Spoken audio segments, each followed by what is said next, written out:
Bonjour peuple de Dieu, bonjour la famille des intercesseurs des nations, bonjour à vous tous qui nous suivez partout dans le monde.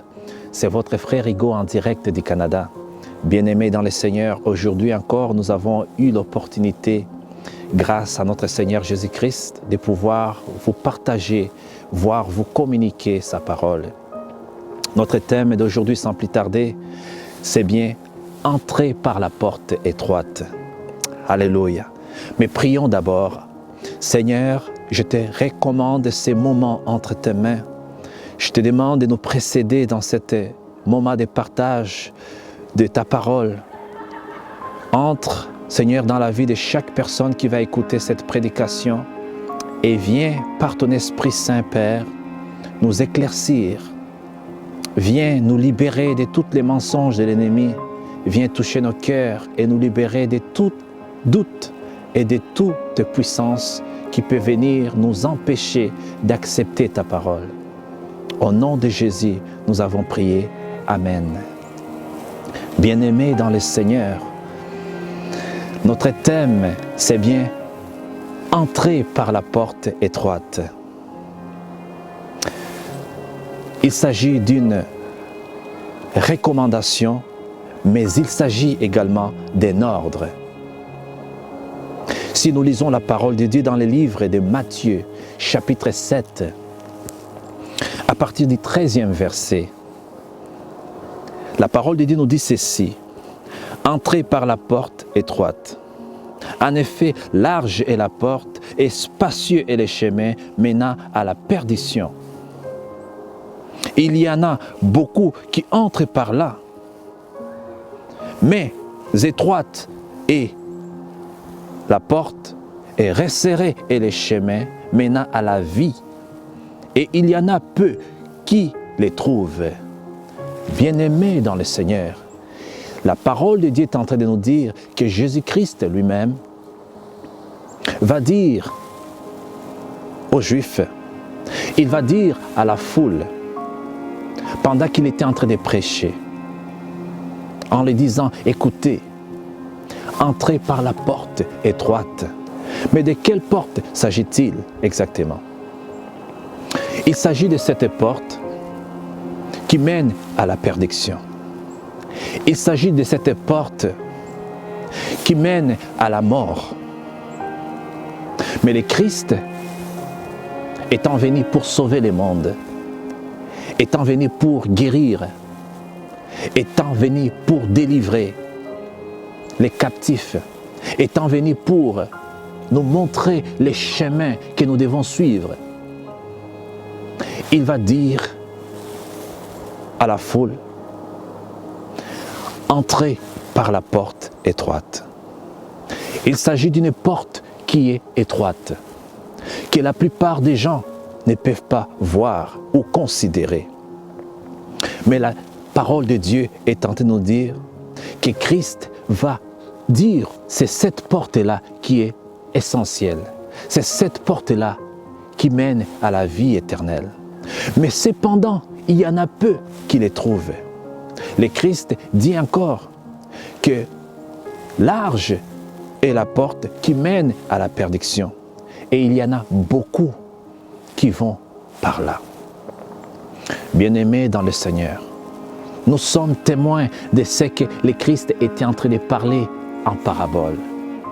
Nous savons que Jésus-Christ, lorsqu'il était sur terre, il communiquait très souvent avec la foule en utilisant des paraboles. Ici, le Christ est en train de parler d'une porte. Nous savons que la porte est une ouverture qui nous donne accès d'aller dans un autre lieu. Et le Christ nous montre que pour aller dans le ciel, il doit y avoir une porte que nous devons choisir. Pour aller là où il y a la vie éternelle, nous devons passer par une porte. Sur quelle porte tu passes, bien-aimé dans le Seigneur?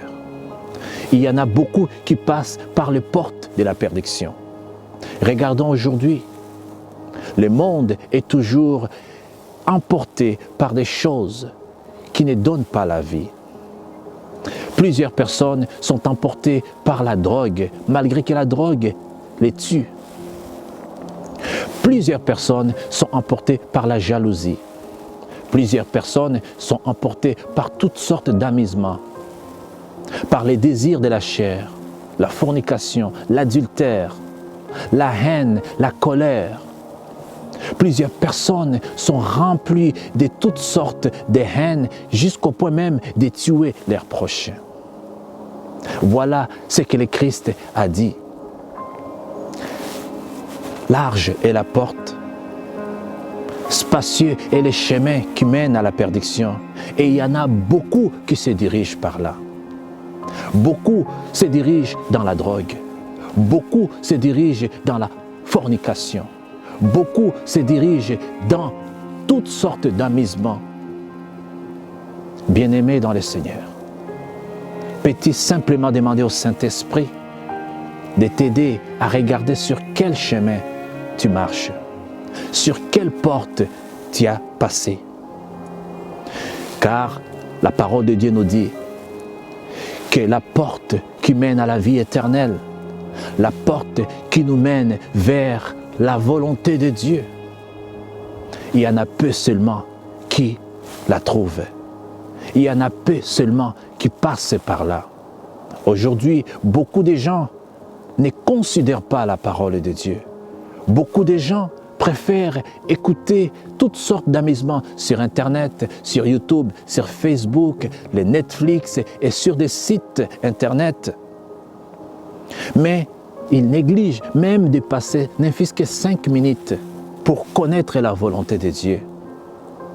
Voilà ce que le Christ était en train de dire lorsqu'il a utilisé la parabole de entrer par la porte étroite.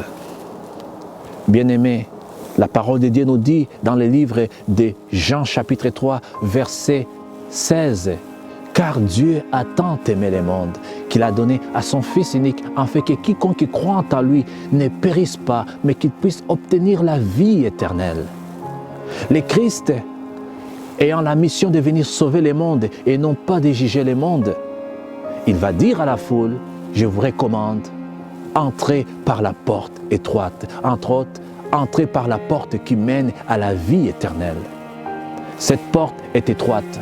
Cette porte est presque difficile à voir et à considérer. Mais c'est en elle qu'il y a la vie éternelle. C'est par elle que tu peux obtenir la vie éternelle. Ne soyez pas attirés par tout ce qui attire les foules, mais cherchons ce que la foule néglige. Je vous recommande, bien-aimés dans le Seigneur, de prier le Seigneur afin que vous puissiez trouver cette porte qui mène à la vie éternelle. Seigneur, je prie pour le monde entier. Je prie pour la jeunesse. Je prie pour les pasteurs, les évangélistes. Je prie pour les chrétiens. Je prie pour les présidents, pour toutes les nations, Seigneur, pour les habitants de la terre.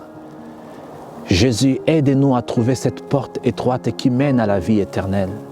Délivre-nous, Seigneur, dans ton amour et par la puissance de ton Esprit Saint, de toutes ces portes qui conduisent à la mort et à la perdition.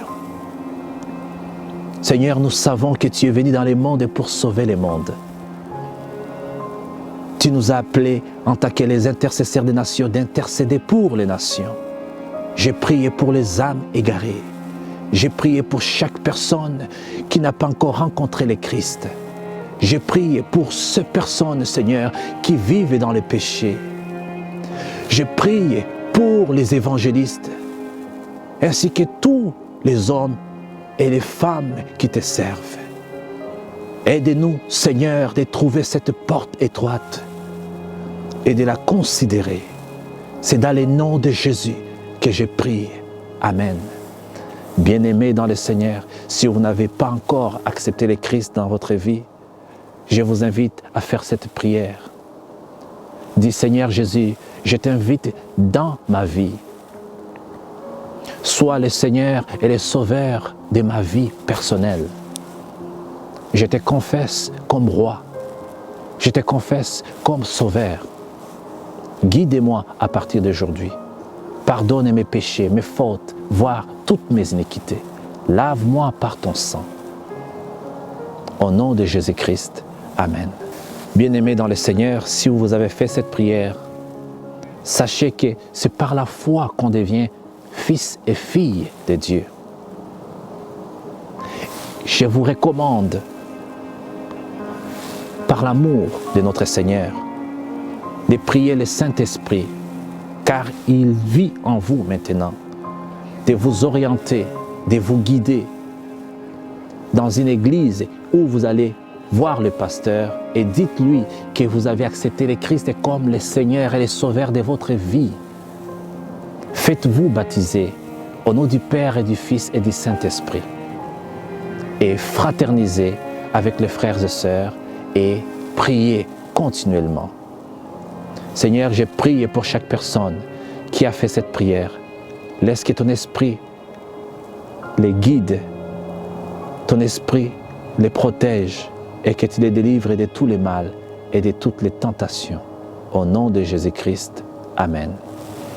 C'était votre frère Hugo en direct du Canada avec la famille des intercesseurs des nations. Que le Seigneur vous bénisse. Tel que je suis, ton cœur est prêt.